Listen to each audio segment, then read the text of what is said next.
Assalamualaikum warahmatullahi wabarakatuh. Pada kesempatan kali ini, saya akan menjelaskan tentang K3 di laboratorium. Sebelumnya, perkenalkan nama saya Novi Andriana dengan NIM 23041200005 dari Rombel A kelompok 4. Yang pertama, saya akan menjelaskan konsep dasar K3 di laboratorium. K3 di laboratorium merupakan aspek penting yang bertujuan untuk melindungi pekerja, lingkungan, dan peralatan dari berbagai resiko yang dapat membahayakan. Laboratorium sendiri merupakan lingkungan kerja yang memiliki berbagai potensi bahaya, seperti bahan kimia beracun, peralatan dengan suhu tinggi, zat biologis berbahaya, hingga resiko kebakaran dan ledakan. Oleh karena itu, penerapan K3 bertujuan untuk mencegah kecelakaan kerja, mengurangi resiko paparan zat berbahaya, serta menciptakan lingkungan kerja yang aman dan efisien. Selanjutnya yaitu ada APD laboratorium. Yang pertama ada sarung tangan, berfungsi untuk melindungi tangan dari berbagai paparan bahan kimia berbahaya, benda tajam, panas, dan mikroorganisme. Yang kedua, kaca pelindung, berfungsi melindungi mata dari percikan bahan kimia, partikel kecil, dan radiasi, serta mencegah mata dari terkena debu, asap, atau uap bahan kimia yang berbahaya. Yang ketiga, jas laboratorium. Jas ini melindungi tubuh dan pakaian dari tumpahan bahan kimia, panas, atau percikan zat biologis. Yang keempat, ada masker. Masker ini melindungi sistem pernapasan dari debu, gas beracun, uap bahan kimia, dan mikroorganisme.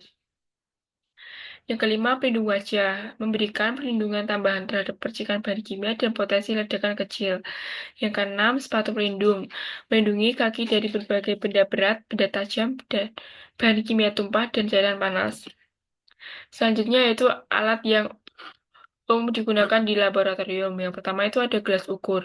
Gelas ukur ini berfungsi menampung larutan atau cairan sebanyak ukuran yang diperlukan sesuai ukuran tertera pada gelas ukur. Yang kedua, Erlenmeyer. Eh, gunanya untuk menampung larutan, untuk mengaduk beberapa cairan menjadi suatu larutan dengan menggunakan labu dengan arah memutar. Yang ketiga, sendok laboratorium, berfungsi untuk mengambil bahan padatan kimia yang tidak dapat dipegang dengan tangan. Yang keempat, pipet tetes. Pipet tetes berfungsi untuk mengambil larutan dengan celah yang sempit dengan volume yang dibutuhkan. Yang kelima, ada mortal dan alu, berfungsi untuk menggerus atau menghaluskan sampel padatan atau kristal menjadi serbuk. Yang keenam, cawan Petri. Ini digunakan untuk membiakkan sel atau bakteri. Yang ketujuh ada cawan porselin. Cawan porselin ini digunakan untuk menguapkan pelarut yang ada pada sampel. Selanjutnya ada gelas beker. Gelas beker digunakan sebagai tempat meletakkan bahan kimia. Yang selanjutnya ada corong. Corong ini berfungsi sebagai alat bantu untuk penyaringan, yaitu sebagai tempat meletakkan kertas saring. Yang terakhir ada tabung reaksi. Tabung reaksi ini berfungsi untuk mereaksikan zat dan dapat dipanaskan pada nyala api oksidasi. Selanjutnya, simbol bahan kimia dan simbol K3 di laboratorium. Dalam laboratorium, simbol K3 digunakan untuk menandai bahaya dari bahan kimia dan peralatan laboratorium. Simbol-simbol ini membantu dan mencegah kecelakaan dan memastikan keselamatan kerja di laboratorium. Berikut merupakan simbol bahan kimia dan simbol K3 di laboratorium.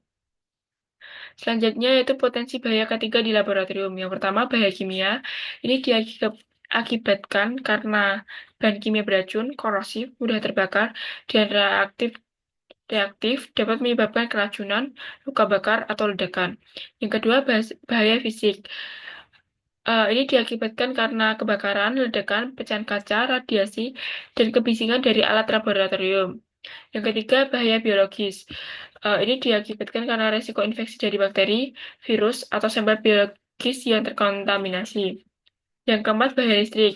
Ini terjadi karena konsleting, kabel rusak, dan peralatan listrik yang tidak terisolasi bisa menyebabkan sengatan listrik atau kebakaran.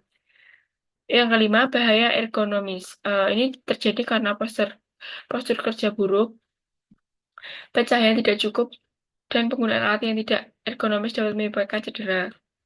Yang terakhir ada bahaya psikososial. Ini diakibatkan karena stres akibat beban kerja tinggi, lingkungan kerja yang tidak nyaman, dan kurangnya pelatihan pelatihan keselamatan. Selanjutnya ada pencegahan. Yang pertama, identifikasi risiko, mengenali potensi bahaya seperti bahan kimia beracun, alat tajam, atau prosedur berisiko sebelum bekerja. Yang kedua, menggunakan alat pelindung diri atau APD, memakai sarung tangan, kacamata pelindung, jas laboratorium, dan masker sesuai dengan kebutuhan untuk mencegah cedera atau paparan zat berbahaya. Yang ketiga, kelola bahan kimia dengan aman. Simpan dan gunakan bahan kimia sesuai prosedur, serta buang limbah laboratorium dengan cara yang aman dan sesuai regulasi. Yang keempat, pastikan keamanan peralatan, menggunakan alat sesuai SOP, lakukan perawatan rutin, dan pastikan sistem ventilasi berfungsi dengan baik untuk mengurangi risiko paparan gas berbahaya. Yang kelima, siapkan prosedur darurat. Menyediakan alat pemadam kebakaran, pencuci mata, dan shower darurat, serta latihan seluruh pengguna laboratorium dalam prosedur evakuasi dan penanganan insiden. Yang keenam, patuhi aturan keselamatan. Ikuti prosedur laboratorium, laporkan potensi bahaya, dan bangun budaya keselamatan untuk menciptakan lingkungan kerja yang aman dan efisien. Selanjutnya yaitu langkah-langkah penanganan kecelakaan kerja di laboratorium. Yang pertama, periksa sekitar. Sebelum menolong korban, amatilah sekitar Anda. Hal ini untuk mengobservasi apa penyebab kecelakaan. Selain itu, tujuan pertolongan pertama pada kecelakaan ini adalah tindakan darurat untuk meminimalisir cedera parah atau menyelamatkan nyawa korban. Yang kedua, pastikan korban tidak dikerumuni. Selanjutnya, berikan ruang terbuka pada korban agar nyaman dan dapat bernapas dengan bebas. Yang ketiga, periksa kondisi korban. Setelah memastikan keadaan korban, periksa apakah dia sadar atau pingsan. Jika bisa tanpa ada cedera parah, coba sadarkan dengan menepuk pundak atau memberikan wewangian menyengat seperti minyak kayu putih. Yang keempat, cek jalur pernapasan. Selanjutnya, bisa memeriksa jalur pernapasannya eh, dilakukan dengan mendekatkan jari pada bawah lubang hidung. Hal ini dilakukan untuk mengecek apakah korban masih bernapas atau tidak. Yang kelima, kompresi dada untuk bantuan pernapasan. Caranya, dengan memposisikan menekan dada korban dengan tumit tangan. Tumit tangan kiri membuka di atas dada, sedangkan jari-jari tangan kanan mengunci untuk memberikan tekanan pada saat kompresi berlangsung. Yang keenam, cek kondisi luka. Periksa kondisi cedera korban, termasuk pendarahan atau patah tulang. Jika cedera parah, jangan pindahkan korban untuk menghindari kondisi yang lebih fatal. Jika memiliki pengetahuan pertolongan pertama, lakukan tindakan untuk mencegah cedera lebih buruk. Jika tidak, cukup balut luka dengan kain atau perban untuk membatasi geraknya.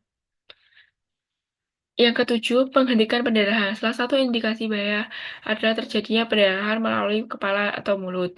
Untuk menghentikan pendarahan, lakukan step by step berikut. Yang pertama, berlututlah di sisi korban. Yang kedua, apabila ada pendarahan, tekan dan tutup luka agar korban tidak kehilangan banyak darah. Yang ketiga, balut luka dengan kain bersih jika tidak ada perban. Yang keempat, pastikan korban mendapatkan posisi yang nyaman. Yang terakhir yaitu atasi shock pasca kecelakaan.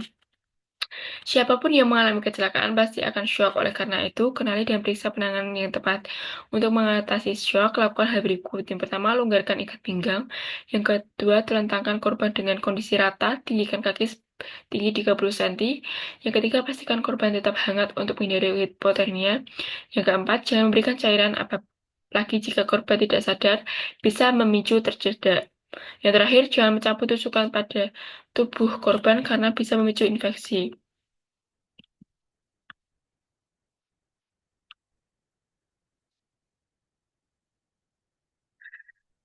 Sekian presentasi dari saya, kurang lebihnya mohon maaf. Wassalamualaikum warahmatullahi wabarakatuh.